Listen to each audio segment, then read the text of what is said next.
Bienvenidas, bienvenidos y bienvenides a Voces con Perspectiva, un espacio en el que conversamos con respeto, análisis y compromiso sobre género, diversidad, inclusión y los retos que aún enfrentamos. Yo soy Valeria y hoy me acompañan Asael, Alexa y Luis Daniel. Hoy exploraremos la violencia por razón de género, cómo se relaciona con desigualdades estructurales, las luchas por la diversidad sexual e inclusión y el papel transformador del lenguaje no sexista. Trabajaremos con materiales como la cartilla sobre la violencia por razón de género de la CEDHNL,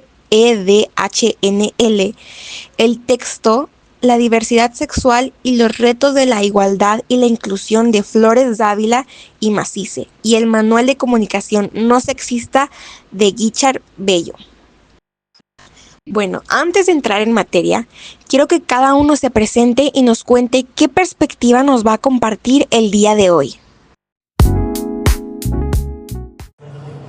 Hola a todos y todas, soy Asael y hoy me centraré en explicar qué entendemos por violencia por razón de género y cómo muchas veces estas formas de violencia pueden pasar desapercibidas. A mí me interesa mostrar cómo lo que parece normal en la vida cotidiana puede reforzar desigualdades profundas y cómo podemos empezar a identificarlo para cuestionar. Hola, soy Alexa. Mi enfoque hoy será la diversidad sexual y la inclusión. Quiero hablar sobre cómo las estructuras sociales, legales y culturales afectan a personas con identidades diversas y cómo la verdadera inclusión requiere más que tolerancia, exige acción, visibilización y educación. Hola, soy Luis Daniel y yo me encargaré de la parte del lenguaje y cómo puede ser una herramienta poderosa para transformar la cultura. Yo hablaré de cómo las palabras que usamos todos los días pueden invisibilizar o, en el caso contrario, empoderar, y cómo pequeños cambios en nuestro discurso contribuyen a construir una sociedad más justa y respetuosa. Perfecto. Ahora que nos conocemos un poco más y sabemos qué va a aportar cada uno, vamos a comenzar explorando qué significa realmente la violencia por razón de género y por qué es importante hablar de ello. Bloque 1. Violencia por razón de género. Violencia muchas veces la asociamos únicamente con agresión física, golpes o lesiones visibles, pero la cartilla de la CEDHNL nos recuerda que la violencia por razón de género abarca mucho más. Incluye daño psicológico, sexual, patrimonial y económico, así como amenazas, coacción o cualquier acción que limite la libertad de una persona en función de su género. Esto significa que detrás de muchas conductas que parecen cotidianas o normales, existe un patrón de control o subordinación basado en estereotipos de género. Por ejemplo, restringir la movilidad de una mujer, decidir por ella sobre sus estudios o trabajo, controlar su vestimenta o incluso vigilar sus interacciones en redes sociales son formas de violencia que no siempre se reconocen, pero que impactan profundamente en la autonomía de la persona. También encontramos la violencia simbólica, que nos deja marcas físicas, pero moldea la percepción social. Reproducir la idea de que los hombres deben ser más fuertes y no llorar, o que las mujeres son emocionalmente más indefensas, refuerza jerarquías y justifica la subordinación. Es importante también destacar que esta es violencia que puede ocurrir en distintos ámbitos, como en la familia, la escuela, el trabajo, la comunidad e incluso en espacios virtuales. Además, se entrecruza con factores como clase, edad, discapacidad y orientación sexual. De modo que la violencia se amplifica cuando la persona pertenece a varios grupos discriminados. Por ejemplo, una mujer trans no solo enfrenta violencia por ser mujer, sino también discriminación por su identidad de género. Reconocer estas múltiples capas es fundamental para comprender que la violencia de género no es un problema aislado ni individual, sino una manifestación de desigualdades estructurales que requieren análisis y acción en distintos niveles de la sociedad. Bloque 2. Diversidad sexual, igualdad e inclusión. El texto de Flores Dávila y Macice nos invita a reflexionar sobre la diversidad sexual como un elemento esencial para representar nuestras sociedades y construir inclusión real.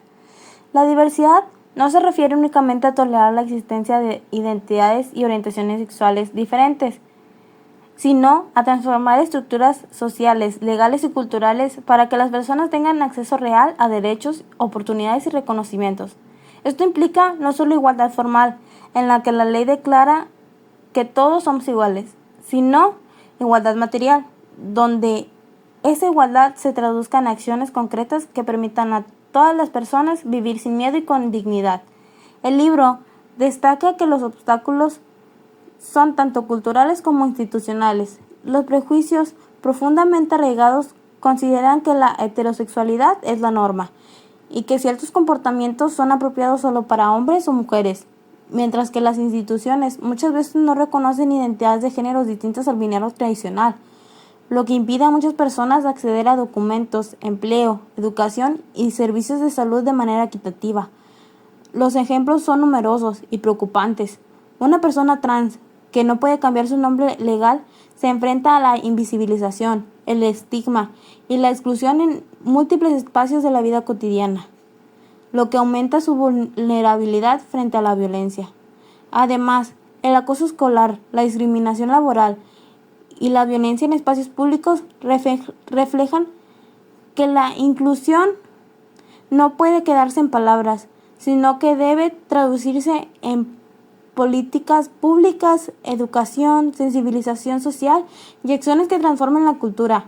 Este enfoque integral es indispensable para construir una sociedad más justa, donde la diversidad no sea solo reconocida, sino valorada, y donde cada persona pueda desarrollar su vida plenamente, sin barreras estructurales ni prejuicios que limiten sus oportunidades. Bloque 3. Lenguaje no sexista e inclusivo. El lenguaje que usamos a diario no es neutral, como explica Richard Bello en el Manual de Comunicaciones no sexistas. El lenguaje refleja cómo pensamos y cómo estructuramos nuestras relaciones sociales y por lo tanto tiene un poder simbólico enorme. Lo que nombramos existe, lo que no se invisibiliza. Esto significa que las palabras pueden reforzar desigualdades o por lo contrario, abrir caminos para la inclusión y la igualdad. Entre las recomendaciones del manual se encuentra el evitar masculinismo genérico, usar expresiones incluyentes, alternar géneros o emplear formas neutras y ser conscientes de que ciertas frases perpetúan roles de género rígidos. Por ejemplo, decir los alumnos. Esto invisibiliza a las alumnas y refuerza la idea de que lo masculino es el referente. Mientras frases como las mujeres son más sensibles o los hombres no lloran consolidan estereotipos que limitan a todas las personas. El uso de formas femeninas correctas como la doctora o la ingeniera es también una forma de visibilizar a quienes históricamente fueron relegadas de ciertos ámbitos. Pero más allá de la teoría, el lenguaje tiene implicaciones concretas. En medios de comunicación es narrar un caso de agresión de manera responsable, evitando frases que culpabilicen a la víctima o que minimicen la violencia. Es un acto que contribuye a cambiar mentalidades y prevenir normalización de la violencia simbólica. Por lo tanto, revisar nuestro discurso diario, cuestionar expresiones comunes y adoptar un lenguaje incluyente es un paso pequeño pero decisivo hacia las construcciones de una cultura más equitativa, respetuosa y empática, donde todas las personas puedan sentirse reconocidas y valoradas en su diversidad. Bloque 4. Reflexión grupal y cierre. Después de explorar la violencia de género, la diversidad sexual y el lenguaje, es momento de reflexionar sobre los desafíos culturales que enfrentamos y las acciones concretas que podemos asumir. Por ejemplo, uno de los obstáculos más evidentes es la resistencia al cambio. Muchas personas repiten patrones de comportamiento porque siempre ha sido así, sin cuestionar las normas que perpetúan desigualdades. A esto se suma la falta de educación con perspectiva de género desde edades tempranas, lo que dificulta el desarrollo de empatía y respeto hacia la diversidad desde la infancia. También se podría decir otro factor crítico, que es la impunidad institucional. ¿Qué quiere decir esto?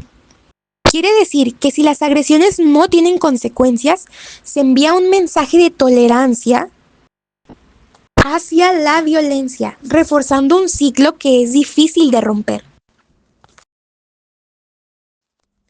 Frente a estos retos, cada persona puede hacer cambios concretos, escuchar sin juzgar a quienes compartan experiencias de violencia informarse sobre derechos, diversidad y lenguaje incluyente, y revisar el propio discurso para corregir actitudes y expresiones que invisibilicen o subordinan a otros.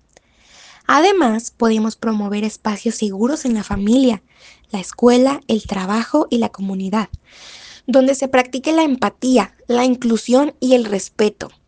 Siempre recordando que la transformación cultural no ocurre de manera automática, sino que requiere conciencia, acción y, lo más importante, compromiso constante. Este podcast busca precisamente motivar esa reflexión y despertar la voluntad de ser agentes del cambio, usando información, ejemplo y diálogo como herramientas para construir sociedades más justas y equitativas.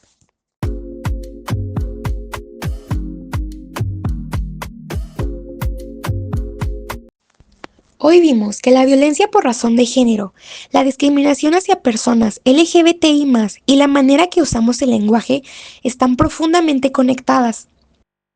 Creo que lo más importante es que cada uno de nosotros se haga responsable de cómo actúa y comunica, porque incluso pequeños cambios diarios pueden transformar la cultura. Exacto. Para mí la reflexión clave es que no podemos esperar que los cambios vengan solo de leyes o instituciones. Cada acto de escucha empática, cada vez que cuestionamos un estereotipo, cuenta. La transformación social empieza por decisiones conscientes en lo cotidiano. Yo agregaría que la educación es nuestra herramienta más poderosa. Aprender sobre derechos, diversidad y comunicación incluyente nos permite construir relaciones más justas, apoyar a quienes sufren discriminación y ser agentes de cambio en nuestras comunidades. Y finalmente recordamos que el lenguaje refleja y moldea nuestra realidad. Al usar palabras que incluyan y visibilicen a todas las personas, estamos no solo respetando a los demás, sino también cuestionando normas injustas y fomentando una sociedad más equitativa.